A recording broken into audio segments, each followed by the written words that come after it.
Sisters Keepers Association ewa ha omo ya de pa omo say dementia no ya doso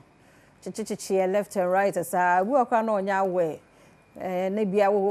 Ghana so de wo start misbehave kakra bia na e bo bayi but e bia na e condition ya ti ma papa yi wa ha me no ba bedi enkomo UNICEF ya do ma kire me oyo organizer ma Sisters Keepers Association oba emu akwa be e bia bokode oba fefe mu ofe pa iko ya se etimbe join e ma ho ofe wo mu na fe Sophia efua Texan Sam assistant communication director oba pa unkwaso mi name na mi hira mo pa na conditions ne do so e den na dementia na mo ka ho asem me start Sister Fia Adom ho be da se ye be fa akwanya iso echia mahwefo nyina na yada Adom TV so ase say mama yesa akwanya say ye mbedan ekuo yi a yate a ye friend no Sisters Keepers Association ya ye twaso aka say SKA obi be bisa say ekuo yi say na ye den e baaye ama ye bodawuro afa Alzheimer's any dementia ehu eye ma mienu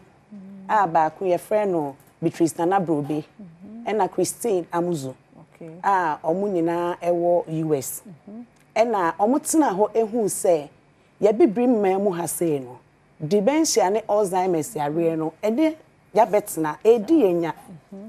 ama ye numu bebre no ye nim adekoro no nti no ama ye fiefie oni abrewate ene ade na osho bibi kakra bi a ayese adwen no echim kakra na ye bo no bayie nti ye botai kese so a esi eni so ne se ye bebo emrewa no omo ho ban na yama obia ate ase se woni wabrewa etifie na se ebia odan esubi ana se bibi sa edia enu nkyere se oye bayifo enioma bebre nti obi bi se Alzheimer's any dementia no eye den eye adwemu ya re kakra se unyi a eye den eba menye doctor na ekuo ya ma yetumi esua bibi kakra afa ehu obi be kasa mi amabre wakra no na owo bi kakra enso me be join ni SK no etumi ma me so me ye den me ye me research eye ehu esuade e ma me hu se enti na kire se ade ya na ordan ye di no na kire se enye se ebia oye bayie ana se bibi sa but eye na adwemu onyi no na wanya adwemu ka kakra enti Alzheimer's na nkasa no na eye jare no ewo ho na dementia no eye ne symptoms nipa no se yare no exhibit sa we no symptoms no okay ne menko efua ho na ye hwe enti kwan be na mo fa so aboa say na mo ye no okay madam ase na ye be ye program sisi a ewo begro memne de ye be ye first match okay ye call begro na ya call create sa awareness no efa Alzheimer's ne dementia eno ho no ewo ebrono ye fro se ho ebe ahemfie no nti ne ye kwa akobo edwa na ya chire caregivers no omo ne empanyifo no saa no etie no ho pa na ehia yen because omo na omo hwe omo na omo motwiti omo because omo nim ofo se abrewa na se exactly ofo se ha adwene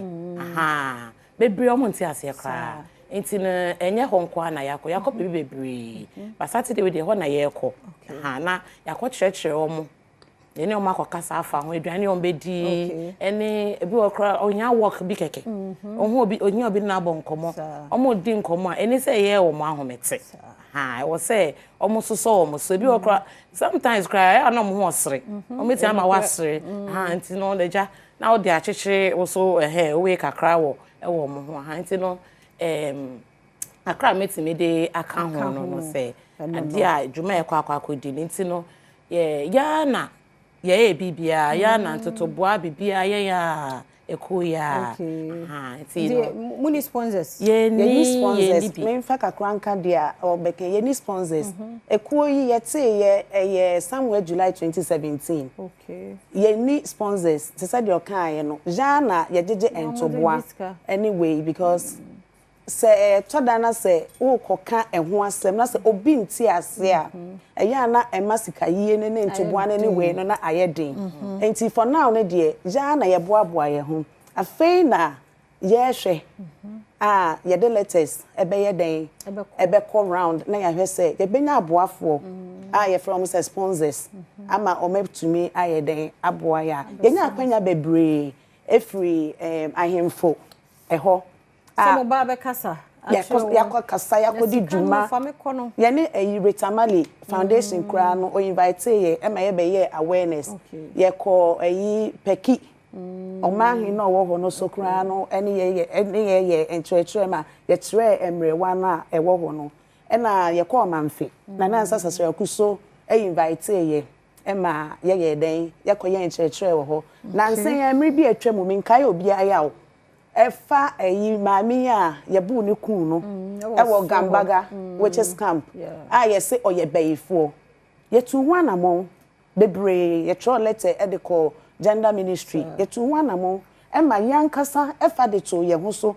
e call Gambaga which is camp ho ye ne nsori bi wo ho e de call ye enchechire ye ne mmerwafo no e call bo mu e to nsa edidi me kan si e no so no enye awareness ne nko a e na ye ye bibia a friend is a time with the aged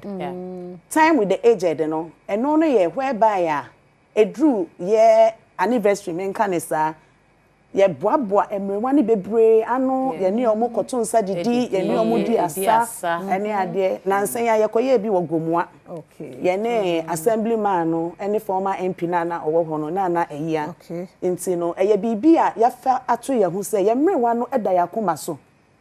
enti no eyese yetumi ebo omo ho ban enyi de wo ho ye nyina ebeto ye enyi wo ho na abisa ho se na ade no aba beto me no sai na nkrofo ewo me ho omo so omo be den omo be ye me no we bisa se adan so krantina emrewa no ehiafo no titu pa ene ebo omo sa abayi no so diskanti sa abayi no a ye fancy na menye efuan so last submission okay na me de bi kan ho say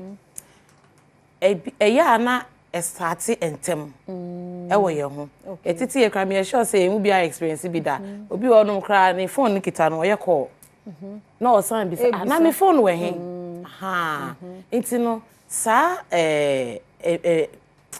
sene chance ye fa no enti na wo sika nti ente wo sika dia na ye bayi aso pasa dodo wo bisa question dodo wo ye me bia ewe sa wo no oba na kan anu tum enye enti no e wo say ye hu ni nyina na eboa because ye nim say ebeboa ya start kakran ebi ni be so ye mo bi so bia ti ni ko sa na che say because wo hwe we na e no so my contact no say me pa cho contact no 0244 757366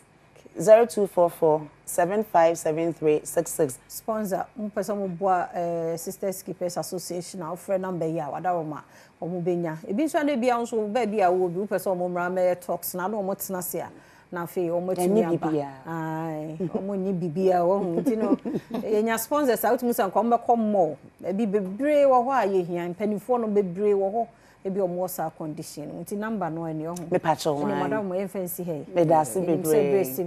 me pacho nyam shram bebre Sisters Keepers Association na yete won mo enka no nti no me se akọ kitchen ho na yakọ kitchen ho de na se me mawie wo ha mambo atman so ne tasty tom ehia fi so omo so ka ho because America 20 months no ma de omo ka ho ti ede ya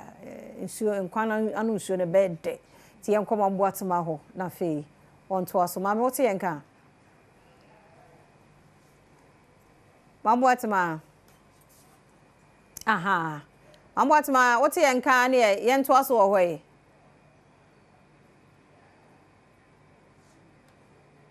Okay, nti ma me be to aso ho me di afia amankwa tamaklo ye koi na ye kɔ kitchen kwasi beba oman hene nso ebeba nti kɔso ama no edu ni die no nso a me ye sure so mo de betum no wahu ne ma ne nye wo ya na me ya do ne week bra ne nyina ye nto nsa ni di ye da se